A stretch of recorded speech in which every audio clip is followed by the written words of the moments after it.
Welcome. We're about to go on a contemplative journey right into the heart of Surah Sa'd. Guided by some incredible material compiled by Mir Ali Shah, we're going to explore what spiritual purity really looks like and maybe, just maybe, discover how the wisdom of the prophets is actually alive and well inside each of us.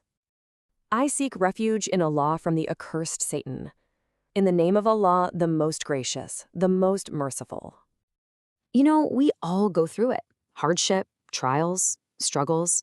And the question that really sits at the center of our reflection today is, after all that, when the dust settles, where do we actually find our strength? Where do we find our clarity? Well, the Quran has a pretty profound answer. So, right before the verses we're looking at, the Surah has just taken us through the deeply personal struggles of the Prophets Sulaiman and Ayub. And then, right at this moment, the lens pulls back. It lifts us out of that individual story and points us toward a kind of spiritual ancestry, a whole lineage of purified souls who figured out how to find that strength. And it all kicks off right here. The verse says, "Remember our servants," and it names these three giants of faith. But pay close attention to the description it gives them: men of strength and insight. These two qualities, they are the absolute key to everything that's about to unfold. Okay, so what does that actually mean, strength and insight? Before we get into the really deep inner dimensions, let's first look at the classical understanding. What did the scholars say made these figures so uniquely powerful? The Arabic is just, well, it's beautiful. It's so precise. al-aydī wa-l-abṣār. So al-aydī, strength, isn't about brute force. It's the power to act, to do the right thing, to be in a state of active obedience. And al-abṣār, insight, that's not just having good eyesight. It's that deep, penetrating vision, the clarity to see spiritual truths. You see? It's action and vision working together. And the Qur'an keeps going, naming even more prophets. Now, what's so fascinating here is that this isn't just a random list of names. Each prophet embodies a totally unique virtue.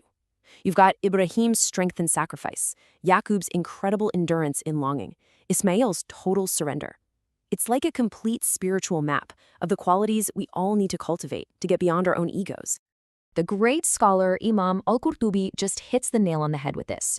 He asks, what was their secret? What was their superpower? It was their perspective.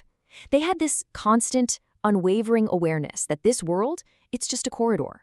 It's not the final destination. And that single realization was the source of all their strength and all their insight. And now we make a big pivot, because the Sufi masters tell us this isn't just a history lesson. This is about you. Right here, right now. These verses are actually a map, a guide to the incredible potential hidden deep inside your own soul. Let's dive into that inner meaning. This slide lays it out so clearly. You've got two levels of meaning. The outer meaning, the Zahir, gives us these amazing historical figures to look up to. But the inner meaning, the Batin, that's a whole different ballgame. It gives us a map to awaken the faculties of our own souls. It turns a story about the past into a practical guide for your life today. So here's the game changer. These prophets are actually mirrors for parts of ourselves. Ibrahim is that spark of courage in you that can shatter your own bad habits, your inner idols. Ishaq, that's the surprising joy that just bubbles up when you finally decide to trust. Yaqub is that beautiful, persistent ache for something more, for connection. These aren't just people. They are spiritual stations just waiting to be activated inside you. Okay, that all sounds incredible, right? But how? How do we actually activate these qualities? How do we become purified? Well, the Quran doesn't leave us hanging. It gives us the master key in the very next verse. It's one single, incredibly powerful idea. And here it is. The secret to their purification wasn't that they had an easy life. Not at all. It was dhikrā al-dār, the constant remembrance of the true home, the hereafter. Now, this isn't about escaping the world. It's about orienting yourself correctly within it. When you know your ultimate destination, every single step you take on the journey changes. Now, this is where things get really fascinating. In the Sufi tradition of sacred numerology, where letters and numbers hold deeper meanings, this phrase, dhikrā al-dār, contains a secret.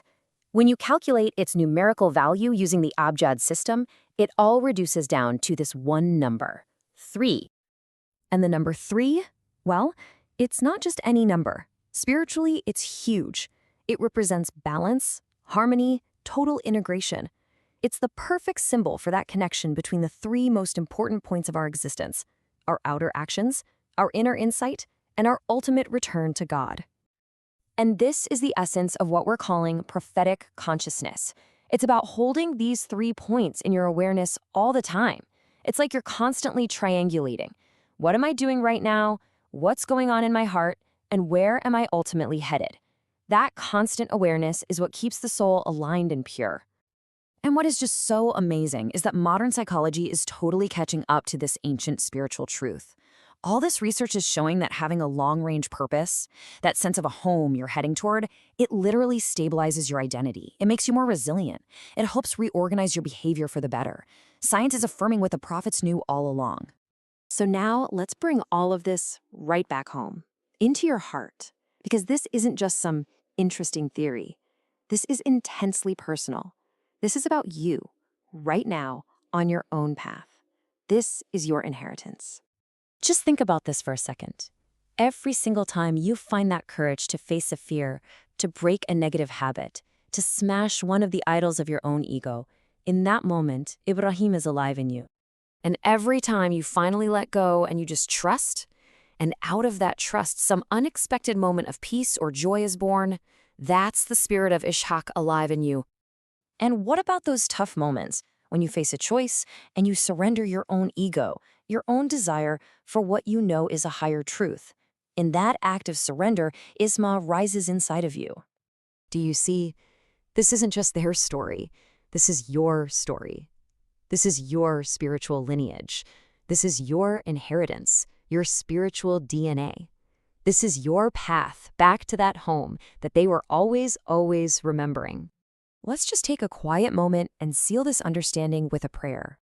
O Allah, awaken in me the courage of Ibrahim, the joy of Ishaq, the longing of Yaqub, the surrender of Ismail, the compassion of al-Yasa', the steadfastness of Dhul-Kifl. Purify me with remembrance of the home and make my return an excellent return. Ameen. And so I want to leave you with this one question to carry with you. As you go about your day-to-day, in what you do and what you feel, which prophet, which one of these beautiful qualities is alive in you right now? Which one is asking for your attention?